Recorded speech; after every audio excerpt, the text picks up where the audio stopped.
Hace mucho que la sociedad liberal occidental lo entendió y que se dirige a este tipo de individuos. Nos ha prometido que nos convertiremos en eso, en personas intensas, o más exactamente, en personas cuyo sentido existencial es la intensificación de todas las funciones vitales. La sociedad moderna ya no promete a los individuos otra vida o la gloria del más allá, sino solo lo que ya somos, más y mejor.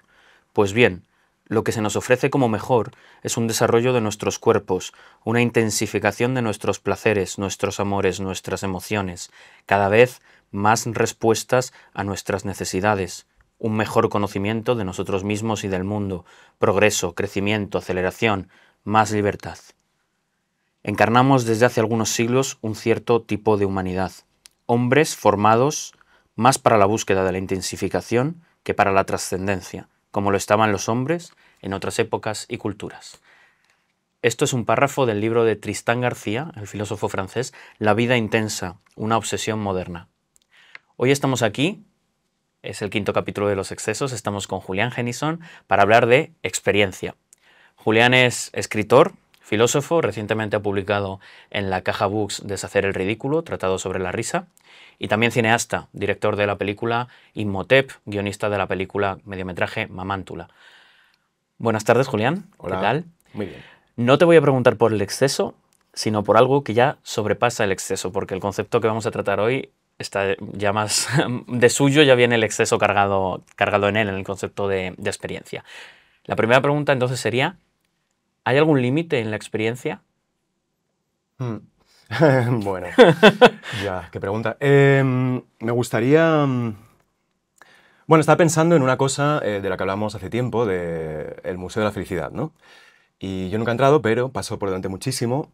Y me llamó la atención hace unos días que hay una pegatina que dice más de 300 metros cuadrados de experiencias.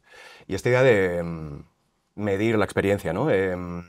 Y ayer vi el anuncio de este Cristo que pretenden construir gigantes, ¿sabes?, en Boadilla.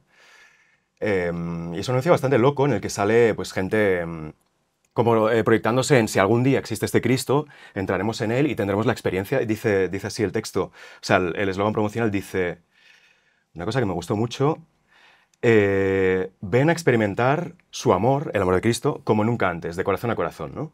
Y el lenguaje del anuncio era como muy objetivo, ¿no? Casi científico, de una manera inesperada, ¿no? En plan, pues este Cristo va a medir tanto de altura y tanto de anchura, no sé qué, comparándolo con otros Cristos que hay, que son más pequeños. Sería como de que cuanto más grande es el objeto, mayor va a ser la experiencia. También presumían de tener una reconstrucción científica del rostro verdadero de Cristo. Y una niña decía, esto que me dejó loquísimo, y podremos entrar en él. No, podremos entrar en su interior, ¿no? Y entonces, bueno, hay un render como de un Cristo y la gente entrando en el interior de Cristo, ¿no? Y ven un corazón y te dicen las dimensiones del corazón, ¿no? Y me llama la atención el lenguaje de lo medible, de lo cuantificable, de lo acumulativo, para hablar de la experiencia que creo que en realidad es como que intuitivamente es lo opuesto, ¿no? Es como una cosa que pasa, que tú no puedes anticipar, no puedes calcular una experiencia, es como te ocurre y ya está, ¿no? Y de hecho te deja, pues, sin palabras y sin manera de saber lo que te pasó por encima. Creo que el límite de la experiencia, de haberlo, realmente es como lo que define la experiencia, ¿no? O sea, que el sentido literal de la experiencia solo puede ser hiperbólico, o sea, no puedes experimentar más que aquello que no puedes saber por adelantado que va a ser, ¿no? Entonces, como, bueno, son, no sé, igual sofismas o lo que sea, ¿no? Pero realmente la experiencia se define por el límite, o está en el límite entre lo que todavía no llega a ser una experiencia porque no es más que una repetición de lo mismo, o lo que ya no es una experiencia porque es como la destrucción del sujeto de la experiencia, ¿no? En un sentido así, un poco filosóficamente como de postureo, ¿no? Pero bueno, que creo que tiene parte de verdad. La auténtica experiencia es la experiencia, pues, cercana a la muerte, ¿no? O sea, como la cosa que sabes que no vas a saber nunca qué es, pero de haber una experiencia de la muerte sería la única experiencia posible, ¿no? Porque es la experiencia de algo que realmente nunca has experimentado y no experimentarás. Así que, bueno, pues respondiendo a tu pregunta, el límite de la experiencia es la experiencia. la experiencia límite en el fondo, ¿no? Porque se habla mucho de experiencias límite en términos, bueno, es una categoría comercial, ¿no? Televisiva, digamos, la experiencia límite, una experiencia near death experience o experiencias al límite en la montaña, ¿no? Búsqueda de, digamos, intensidades en términos de Tristán García, ¿no? Tristán García habla de estas pulseritas que te miden las horas de sueño, bueno, el corazón, los latidos del corazón, en fin, que te miden todo para hablar un poco de esta categoría de la vida intensa, ¿no? La intensidad como monopolizadora, como agente monopolizador de la vida contemporánea, ¿no? También tiene que ver con la experiencia como algo que se vende, que se fundamenta, regalar experiencias, ¿no? Parece que tenemos naturalizado esto de, no es que ya no regalo objetos, ahora regalo experiencias, ¿no? Para hablar en términos casi como muy cotidianos, ¿no? Regalamos un pack con una experiencia. Tú no puedes regalar una experiencia en términos filosóficos. Bueno, en fin, ¿no? O sea, tú estás, ¿qué otra categoría hay para definir esto de regalar experiencias? ¿Cómo te enfrentas a la categoría de experiencia desde este punto de vista casi artístico, comercial? Se dice que hay películas que no son películas, que son una experiencia, ¿no? Que hay que vivirlas. Se habla hay un anuncio muy famoso, un anuncio conocido de una conocida marca de viajes, bueno, de hoteles, espacios de alojamiento, digamos, que ha alcanzado un límite, ¿no?, en la promoción del viaje, y ahora dice algo así como: no te quedes con viajar, experimenta la vida, ¿no? Vive como los locales. O sea, ya la idea del viaje moderno, ya no es viajar con la mirada del turista, sino tener la experiencia, que ya no es la experiencia del turista, que es una experiencia pues desde el siglo XIX, desarrollada desde el siglo XIX hasta 2020, digamos. Ahora ya es otro tipo de experiencia, que no es la del turista, sino la del vivir como un local, que es decir, una especie de potencia de la experiencia, ¿no? O sea, que el turista, la intensidad del turista es una intensidad menor en relación a la intensidad del local, y por lo tanto el turista tiene que intensificar su experiencia viviendo como viven los locales, ¿no? La experiencia, digamos, es una especie de elemento vertebrador de muchos fenómenos de la vida contemporánea. La experiencia es el elemento de la vida en general, ¿no? Pero hablar de la experiencia, ¿no?, la experiencia como categoría, la experiencia como pack, es un elemento vertebrador de muchos de los fenómenos comerciales de la vida contemporánea que están, digamos, a la orden del día, y bueno, y de eso se trata hoy, ¿no?, de pensarlo. ¿Cómo te relacionas con esta cuantificación de la experiencia que tú bien mismo lo has dicho? En relación al cine, si quieres, en relación a la música. Bueno, puedo hablar primero de mi relación con los viajes. No viajo mucho, generalmente viajo cuando me invitan a un festival de cine o algo así, y porque no tengo dinero ni tiempo. Y una cosa que hago cuando viajo a un sitio en el que nunca he estado es no hacer nada particular, ¿no? De hecho, lo que más me gusta del mundo es estar en una ciudad desconocida y muy excitante, ¿no? Y con un horizonte de posibilidades infinito, y quedarme en la pensión y no hacer nada en absoluto, ¿no? Igual ver vídeos de YouTube que podría ver en mi casa, o leer en la bañera, o lo que sea. Me gusta, y creo, no sé, en mi cabeza es como lo que haría alguien que realmente es de ahí, ¿no? O sea, la experiencia de alguien que vive en una ciudad ya es la de no verlo como una experiencia, o sea, simplemente es como un telón de fondo. Y yo me imagino que si las agencias de viajes fueran consecuentes, te propondrían packs de, pues, vente eso en vez de ir al Taj Mahal, pues vete a una casa de una gente y quédate una semana leyendo, ¿no? Y eso. Pues, o sea, en relación con el cine no tengo mucho que decir, porque no soy muy de... O sea, realmente, por desgracia, sé que esto es no sé, una confesión un poco de mierda, ¿no? Pero no soy muy del cine como experiencia, no sé, como comunión, o como algo que vas a ver en pantalla grande. A mí me gusta estar solo viendo las películas. Me gusta la sala, me gusta, pues, el ritual este de las luces y tal, me gusta la oscuridad en el cine, pero no me gusta, no lo veo como algo compartido, ni como, o sea, porque el hecho de que haya más gente como que me contamina la experiencia, o sea, el consumo de la película, ¿no? Así que no tengo mucho que decir sobre la experiencia en el cine. Pero hay películas, perdón, que están contaminadas por esta propia noción de experiencia, como Sirat, por ejemplo, ¿no? No hablo tanto de la experiencia de estar en una sala, sino de películas que se venden como experiencias también para uso doméstico. Que, digamos, la pasividad del espectador de cine se vende como algo que ya no es pasivo, sino como una mirada activa que se enfrenta a una experiencia. una película que rompe tus expectativas. Una película experiencia, como podría ser, bueno, pues Sirat, que es así como se vende, ¿no? U otro tipo de películas explosivas. No hablo tanto del el fenómeno de la sala de cine, ¿no? ¿Como percibes algo en el cine contemporáneo que tiene que ver con esto o no? Igual no. La verdad es que no, o sea, entiendo que como herramienta de, yo qué sé, de marketing para diferenciar el cine, que sigue siendo como el cine que hacen los cineastas, del cine más de consumo inmediato, de Netflix, estas tonterías. Bueno, no, tonterías no, está muy bien. O no, lo que sea. Para diferenciarlo, pues siempre tiene que haber como este plus de algo que te va a descolocar, ¿no? O sea, no entiendo realmente esto del espectador es más activo, igual porque una película que te reta, como Sirat, por ejemplo, pues igual te obliga a estar hablando de ella para entenderla, ¿no? Y eso Digamos que más... tiene que ver con la atención, con la economía de la atención, ¿no? Sí, porque en realidad la experiencia no podría ser más pasiva. De hecho, sin contar nada de lo que pasa en la película, es una película que se caracteriza porque ocurren muchas cosas muy de sopetón. Por eso es una experiencia, por la cuestión de la intensidad, ¿no? Porque hay, digamos, un cambio en la intensidad muy, muy, muy grave, muy de sopetón y luego un bajón. O sea, digamos creo que más que la intensidad sería el hecho de no ver venir, ¿no? El hecho de no poder anticipar es lo que convierte en una experiencia a la vivencia, ¿no? Como en una montaña rusa. Nunca sabes cómo va a ser esa curva. Claro. O sea, está este componente que, bueno, es como la definición de experiencia realmente es, o sea, más vacía y más genérica, es haber pasado por algo o que te haya pasado algo y no puedes volver atrás. Y no hay manera sin haber pasado por ahí de concebirlo, ¿no? Yo qué sé, si no has envejecido no sabes lo que es envejecer. No hay manera, por muchos libros que leas o por muchas películas que veas sobre el envejecimiento, no sabes lo que es envejecer si no envejeces, ¿no? Y son como estas obviedades, pero que son cosas... O sea, la paradoja está de que las cosas más evidentes son las que descubres más tarde en la vida, ¿no? Es decir, lo evidente no es evidente y la experiencia siempre es algo que llega tarde, ¿no? Y tú siempre estás como por detrás.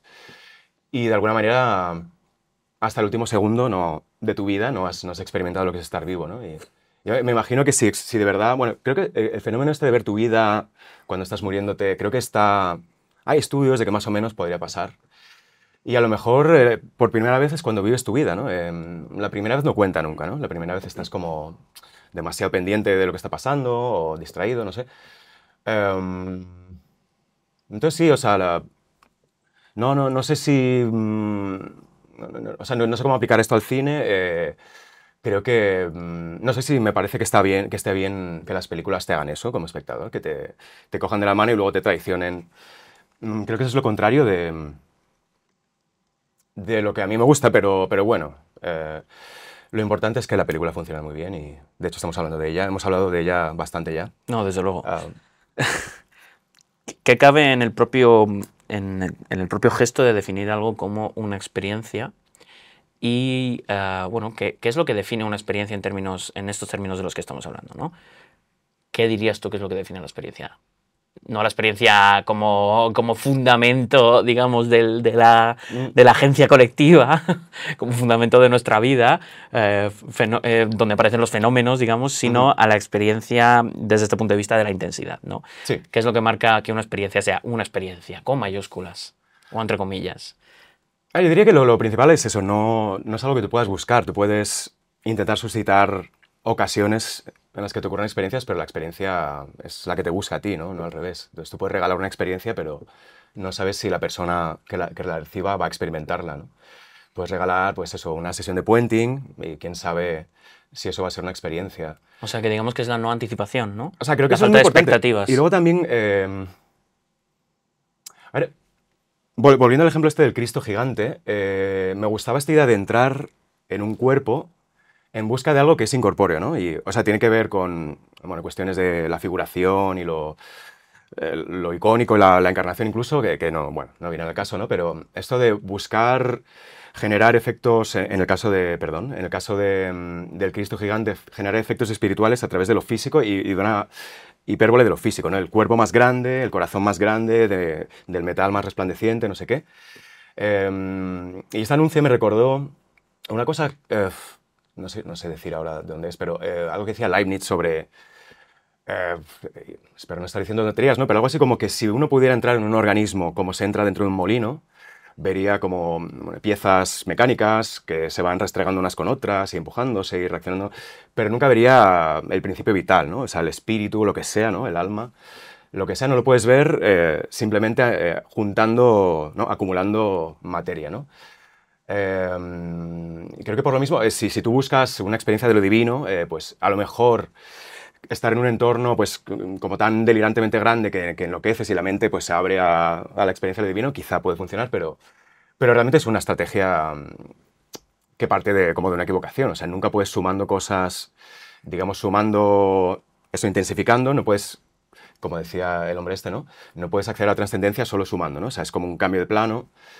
Entonces, lo que yo diría que define una experiencia es como la cosa más, lo que pasa todo el tiempo y lo que no sabemos cómo nos pasa o no somos capaces de suscitarnos.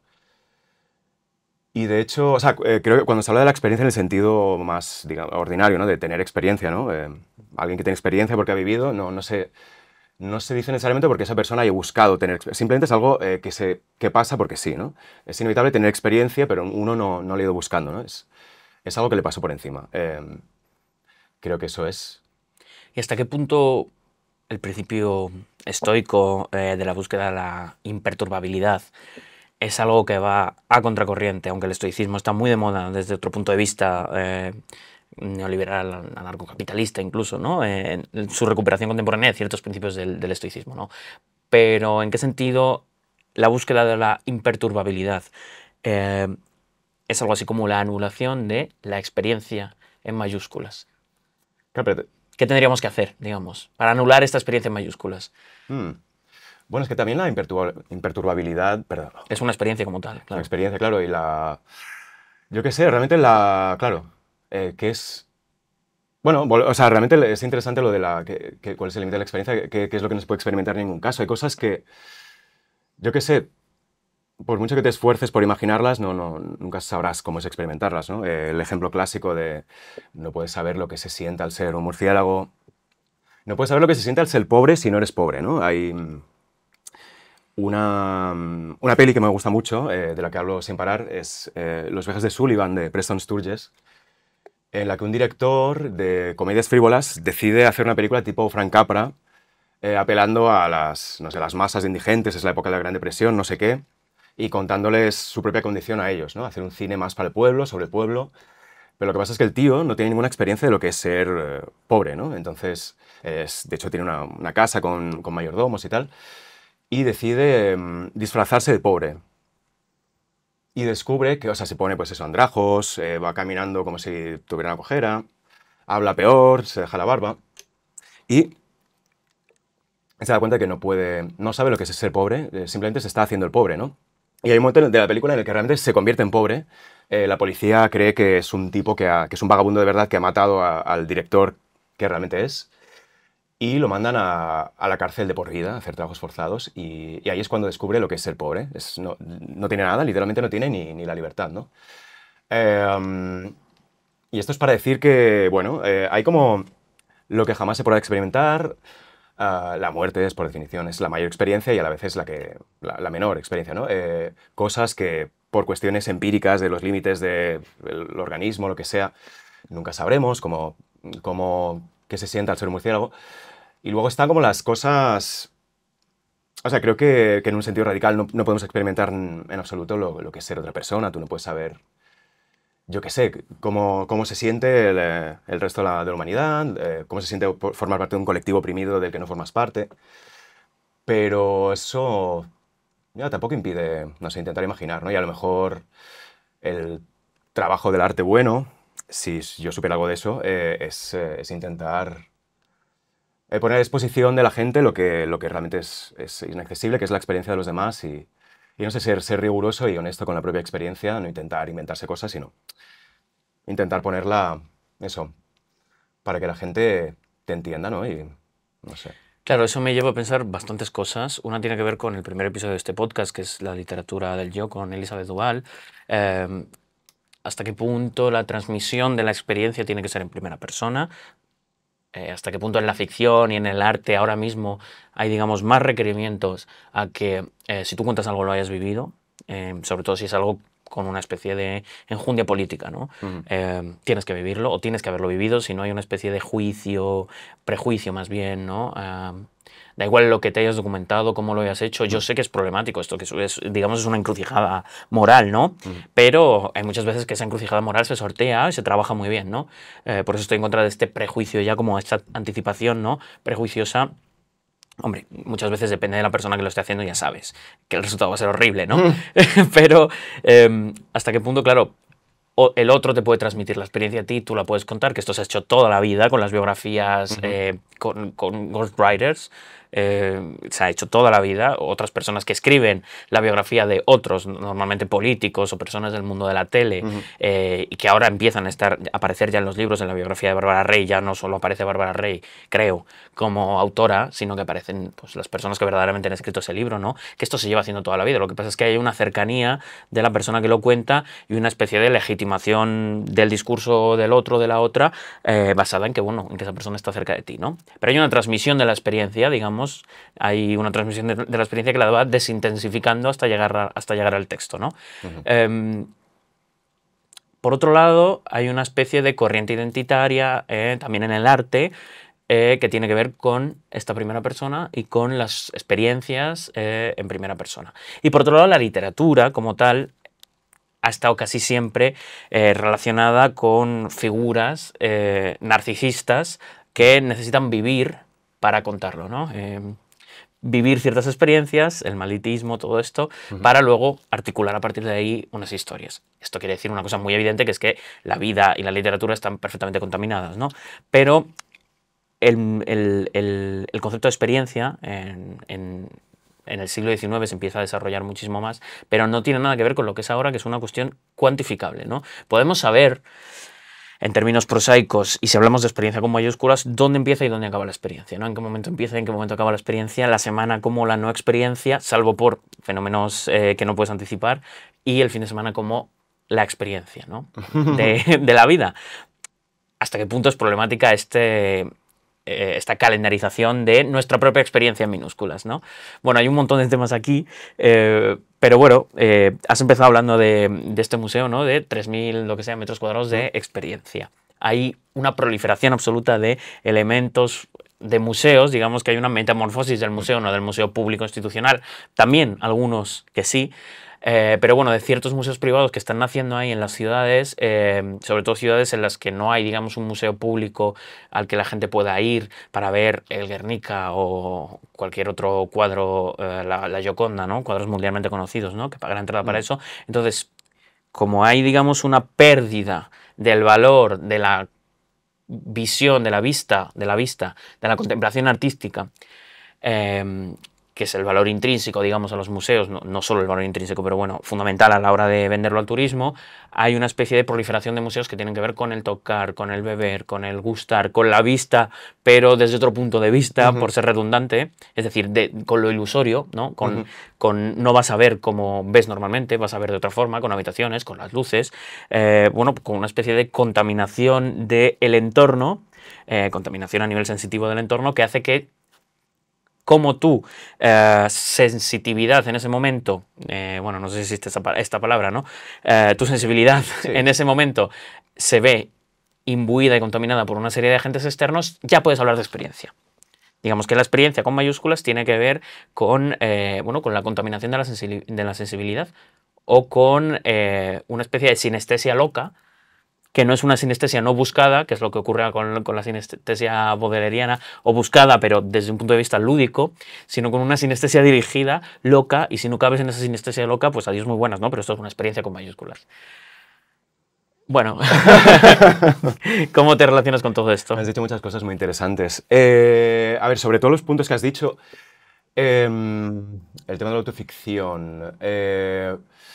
O sea, yo creo, por un lado, bueno, es que es lo que has dicho tú, o sea, realmente por un lado no hay que pretender que que uno puede entender en esencia cómo se siente otra persona, especialmente si tiene unas vivencias muy alejadas, ¿no? No se puede, pero, o sea, pensar que somos eso, como sustancias aisladas, incomunicables, o sea, que realmente no hay manera de entender lo que pasa por la cabeza de otra persona, por su sensibilidad. Es una idea que me parece muy perniciosa. No tengo nada muy interesante que decir sobre esto. Yo no soy consumidor de autoficción, o sea, o lo soy, pero realmente no me parece que sea tan distinto a cualquier otra cosa que se haya hecho antes. Siento mucha simpatía por la gente, una figura que has mencionado así de paso, ¿no? De gente que se esfuerza a tener experiencias interesantes para luego escribir memorias y que no sean un rollo. Em, yo siempre fantaseaba con si fuera psicoanálisis, me interesaría mucho contar los mejores sueños. No te puedes forzar a tener sueños interesantes, aunque bueno, se puede trabajar con el sueño lúcido y tal, pero siempre pensaba, bueno, pues voy a tener que inventarme sueños, ¿no? Y tenía como llegué a crear un documento con sueños ficticios, pero realmente se notaba que eran de mentira, ¿no? Cuando algo es como demasiado onírico, ¿no? El tema del Museo de la Felicidad, bueno, o sea, hay algo, o sea, obviamente algo perturbador y paradójico en la misma idea de museficar la felicidad como si no fuera algo que se puede todavía tener, ¿no? Yo creo. ¿Por qué un museo si, o sea, no harías un museo de algo que todavía está aquí, ¿no? Museo de gente viva, museo de experiencias que todavía se puede tener. Es como si ya estuviéramos renunciando a la posibilidad de ser feliz, que, bueno, en parte tiene todo el sentido, ¿no? Pero creo que lo que me parece más problemático de ese museo, digo sin haber estado, o sea, que realmente es muy estúpido hablar así, ¿no? Pero por lo que he visto yo en internet, las experiencias que proponen son cosas como tirarte por un tobogán de bolas o ponerte unas gafas gigantescas y sacarte una foto así como un payaso, ¿no? O sea, que no son realmente experiencias que tú no puedes vivir en tu casa o, bueno, o en cualquier otro parque de atracciones. O sea, no te proponen, por ejemplo, la experiencia cómo es sujetar a un bebé por primera vez, ¿no? Tu bebé, ¿no? O sea, yo nunca voy a tener uno, pero ¿cómo sería sentir eso? Pues imagínate que el Museo de la Felicidad te propone una simulación de eso, no sé cómo, directamente interviniendo sobre tu cerebro o lo que sea. Eso me interesaría muchísimo. O qué se siente al sacar, yo qué sé, la mejor nota de tu promoción en la universidad.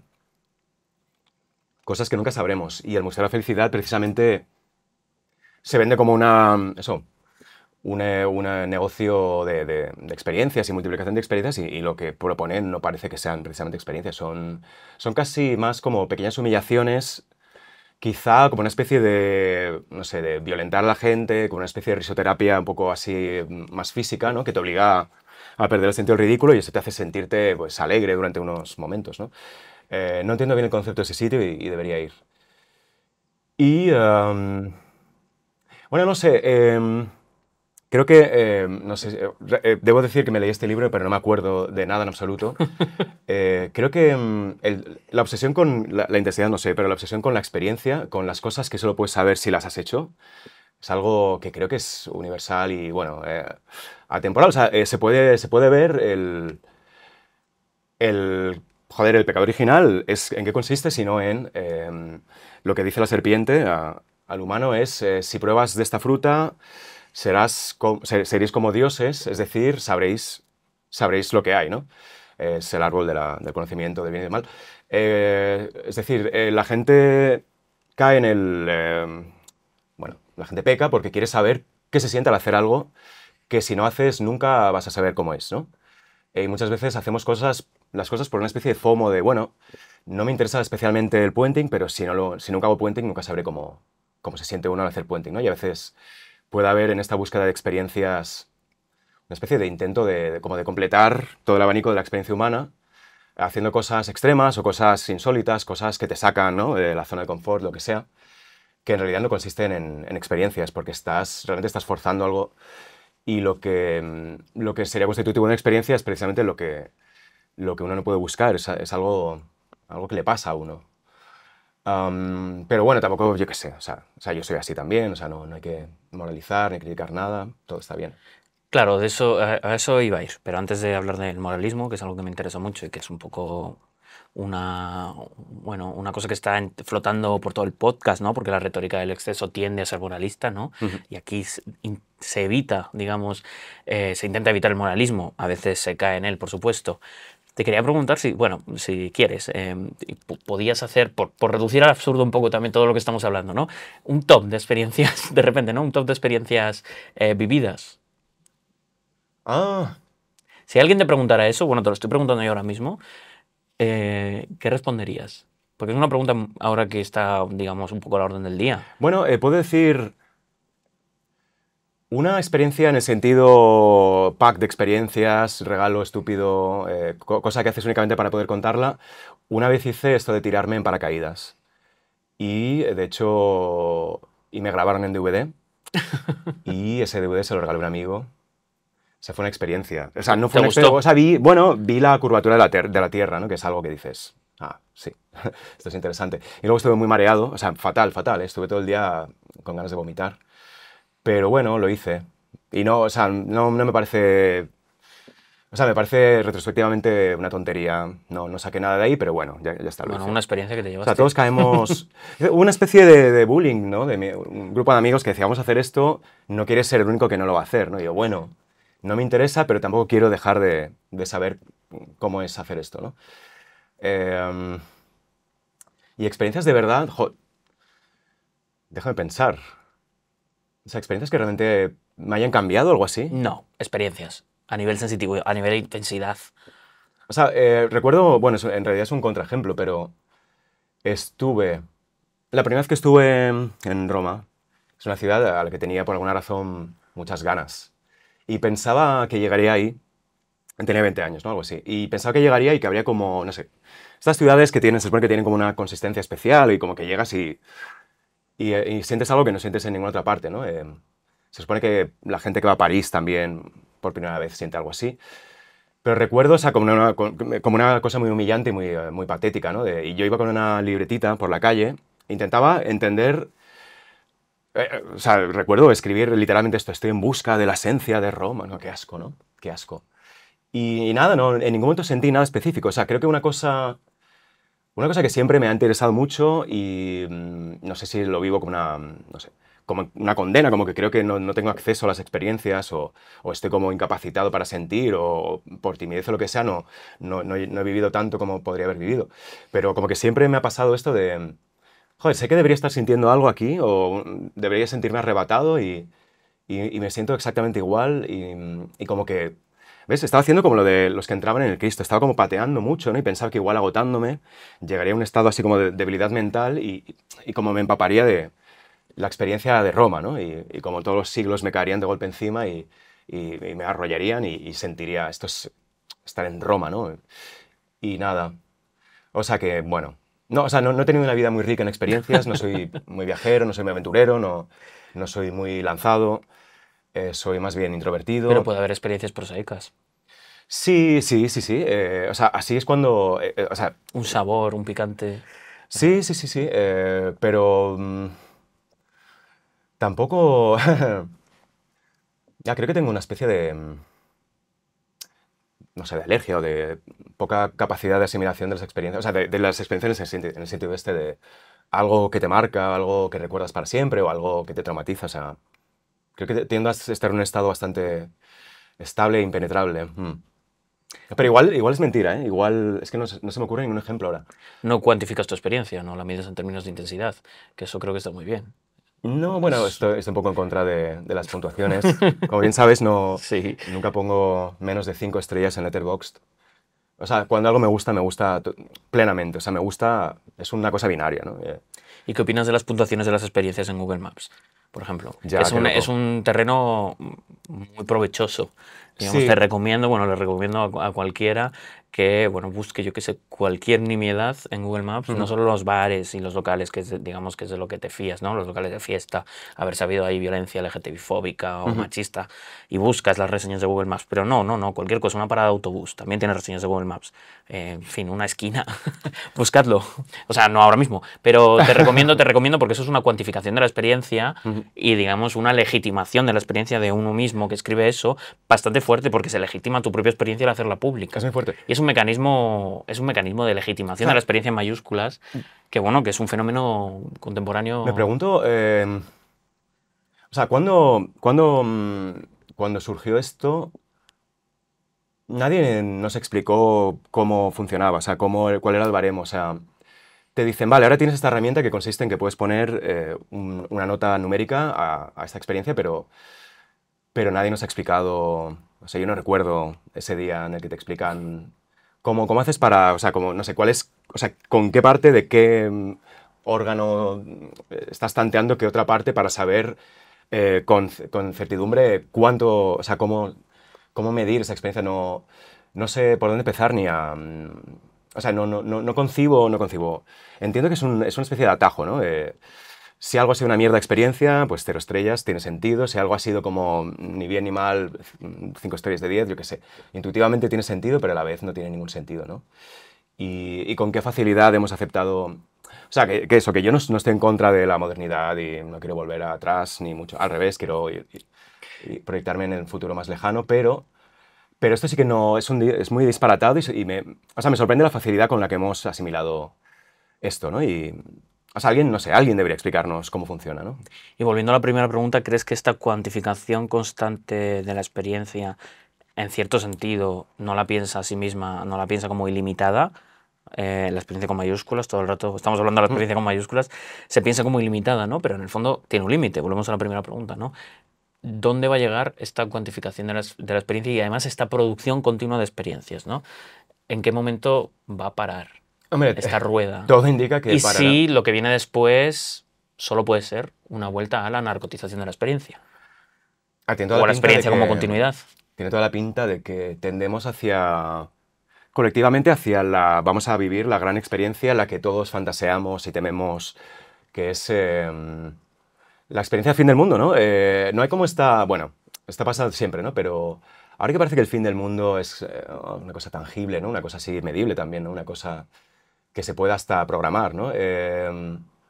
Igual, no sé, supongo que todas las generaciones han fantaseado con vivir el fin del mundo, ¿no? Pero igual esta es la buena, ¿no? Igual no, pero quizá tendemos hacia eso, ¿no? La mayor experiencia, la que realmente, la más fascinante, la cosa que como que redimiría a la vez el mundo, sería asistir en tiempo real al fin, ¿no? Una catástrofe planetaria que no sea tan instantánea como para no poder ser experimentada. Para que esa experiencia esté legitimada y tenga sentido, tendría que haber alguien contándola. Entonces tendría que haber alguien ya en Marte o... No tendría que haber gente viviéndola en el momento. Sí, ¿quién la cuenta después si desaparecemos No hay que todos? contarla. No hace Claro, falta. pero entonces no sería una experiencia en términos contemporáneos, ¿no? Yo le veo como ese giro perverso de esa gran experiencia. Tendría que haber al menos una persona, estas cosas de Jeff Bezos y de Elon Musk, ¿no? De estos magnates malvados que se están encargando, digamos, de guardar en su archivo, bueno, en un archivo, digamos, para la Tierra, para cuando la Tierra desaparezca, cosas que van a durar a lo mejor 3.000 millones de años, o bueno, estoy exagerando, ¿no? Pero bueno, sabiendo que la Tierra va a desaparecer y que el mundo se va a acabar, que quede algo de ellos, que quede algo de su rastro, ¿no? Pues ese ejercicio tiene que ver también con esta idea de tiene que haber un agente externo a la experiencia, tiene que haber alguien que lo cuente, tiene que haber alguien que lo documente. E incluso el fin del mundo necesita una especie de documentación. En vivo, a lo mejor se manifiesta en vivo, ¿no? Es todo lo contrario a la película. No sé si has visto la peli de Abel Ferrara, 444 Last Night on Earth, que es un fin del mundo muy prosaico. El mundo se acaba, Willem Dafoe está ahí con su mujer, haciendo las cosas que hace cotidianamente, y es la última noche en la Tierra, y es verdad que hay un poquito de caos, pero es una película que se apaga y el mundo se acaba. Me parece un ejercicio el que hace Abel Ferrara ahí muy contraintuitivo, y por eso lo valoro mucho, frente a cómo se suele pensar el fin del mundo como gran catástrofe, fuego, no sé, todos los males a la vez, las pestes, bueno, las 7 plagas. Ya, bueno, o sea, no tiene por qué ser algo espectacular, ¿eh? Tú no lo piensas como algo espectacular. Mientras se acabe el mundo, da igual cómo se acabe, ¿no? Igual es de esas experiencias, como lo que se dice de tenías que estar ahí, ¿no? Como cuando cuesta explicar un chiste. Eso es, tenías que estar ahí para vivirlo. Claro, sí. pues, no sé, los que se salven, los que estén en otras dimensiones, ¿no? Comunicándose con formas de vida más parecidas a la abeja que al ser humano, los millonarios de turno, pues seguramente pensarán que se han librado de la extinción, pero envidiarán hasta mientras dure su mediocre vida. Querrán saber lo que sentimos nosotros cuando se acabó el mundo, ¿no? ¿Qué se sintió? Y se acabó todo lo que valía la pena. Y no queda nadie para admirarlos por lo ricos que son. O sea, siempre pienso mucho en el final este de... La película está del el meteorito, lo que fuera, ¿no? Está de Netflix. Don't Look Up. Sí, o sea, no está muy bien, pero el final este en el que están los millonarios únicamente entre sí, ¿no? Sí, en un planeta donde hay unos, no sé, peligros de todo tipo, pero ¿qué pasa si simplemente, o sea, se van al planeta y viven felices hasta el fin entre ellos, ¿no? Y las conversaciones, ¿no? Solo multimillonarios, ¿no? Qué vida más infernal, ¿no? Sí, desde ¿de luego qué yo prefiero hablarían? quedarme aquí, ¿no? Y además con todo lo que No, implica. bueno, aquí, claro, con los amigos y también porque si se acaba... O sea, la vida no tiene sentido si no hay más gente, ¿no? O sea, solo estos psicópatas podrían pensar que sí, ¿no? Claro, con esto que estabas diciendo del humor, ya lo relaciono un poco con el humor y luego vamos al tema del moralismo. Em, Hay cierto humor que solo, yo sé que esto en tu libro lo explicas, en tu tratado sobre la risa, porque catalogas todas las tipologías de risa, pero bueno, hay un humor que digamos un humor contextual que solo tiene sentido o solo da risa, digamos, si has vivido algo, ¿no? Si lo contextualizas en una experiencia. Y Ujú, no puedes, no hay una especie de resituación de esa experiencia, ¿no? Ya no ujú, tiene gracia. ujú. Tiene gracia solo en su contexto. Es una de las paradojas, digamos, de la transmisión del humor, ¿no? El humor y la experiencia, ¿cómo se relacionan? ¿Existe una experiencia del humor? ¿O en realidad el humor está relacionado con el contexto, que no es tanto la experiencia? O sea, bueno, yo, sin entrar en detalles y tal, yo relaciono más el humor con la relectura que se hace a posteriori de una experiencia que es la risa, que para mí no necesita gran cosa para desatarse, ¿no? Y lo que pasa es que tendemos a creer que la risa siempre se despierta sin respuesta, pues a la comicidad, el humor, llámalo como quieras. Y en realidad, si te fijas en, bueno, tus episodios de risa habituales, pues lo normal es que te rías por cualquier tontería, por nada, que no seas capaz de saber por qué, o recuerdas con extrañeza, me reí de esto muchísimo y no tiene ninguna gracia, o no especialmente. O sea, el humor es más una especie de, no sé, un pánico a no entender lo que nos pasa y lo fácil que es que nos peguemos la risa sin motivo y nos gusta a lo mejor, no sé, a mí no en particular, pero creo que al ser humano le gusta pensar que está al mando, ¿no? de sus reacciones, incluso las más involuntarias, quiere pensar que al menos puede explicarlas y eso ya le da un poder sobre ellas. No sé por qué quiere tener, pero bueno. En términos, hablando del moralismo, que hemos hablado, has sacado el tema antes, ¿no? ¿Cómo se puede, digamos, pensar fenómenos de la cultura contemporánea, que son fenómenos de masas, pensarlos desde un punto de vista crítico o no? Crítico no quiere decir que estés de acuerdo o en contra, sino No, no. pensarlos críticamente, sin situarte por encima, sin elevarte moralmente, sin moralismo. ¿Hay alguna fórmula?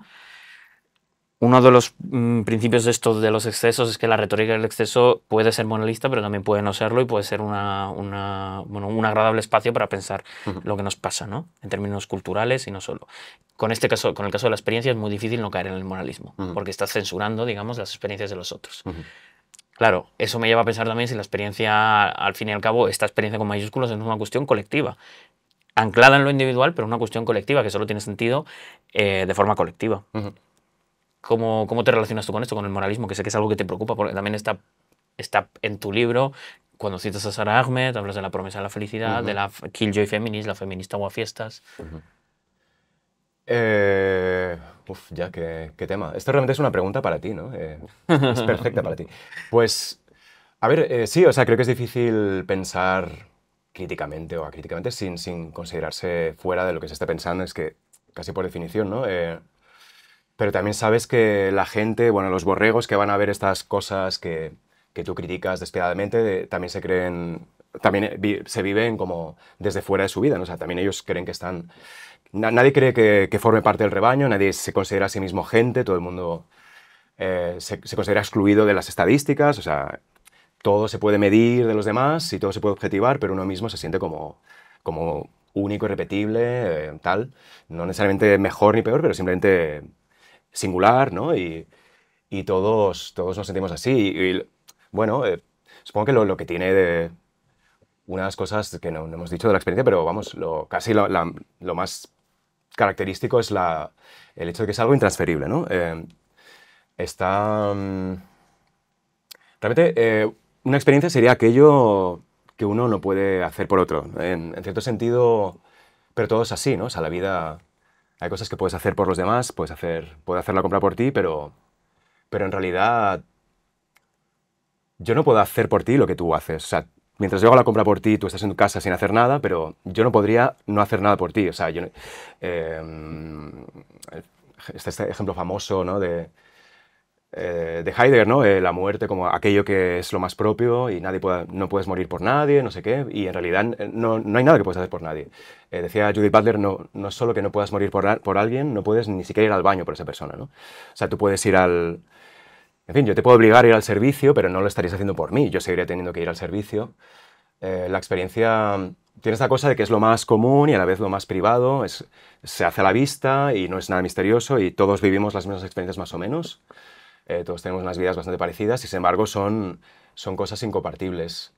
Y lo más... No sé, son como estos... Vale, me voy a hacer una tontería. Son cosas... Volviendo a lo que decía al principio, es lo más obvio y son cosas de las que no te das cuenta hasta que es demasiado tarde, ¿no? La vida está llena de estas sorpresas obvias y, bueno, pequeñas tradiciones para las que nunca estás preparado y, sin embargo, no sabéis desde el principio. No sé, no estoy seguro de haber contestado. Bueno, está bien, o sea, es una respuesta elaboradísima. Para ir acabando, te voy a hacer una pregunta que desde hace algunos capítulos vengo haciendo para finalizar, que tiene que ver con pues, la resituación un poco de la imaginación, como para dejar el podcast abierto, de la imaginación utópica, más allá de, bueno, pues, de un presente horrible, perverso, de una situación global espantosa. Que tiene que ver con la utopía y con cómo imaginas tu utopía, pero no quiero que respondas a la pregunta con una representación y una reproducción de la utopía, sino con una imagen mínima que tú puedas transmitir a palabra, una imagen que esté relacionada con cómo tú imaginas la utopía.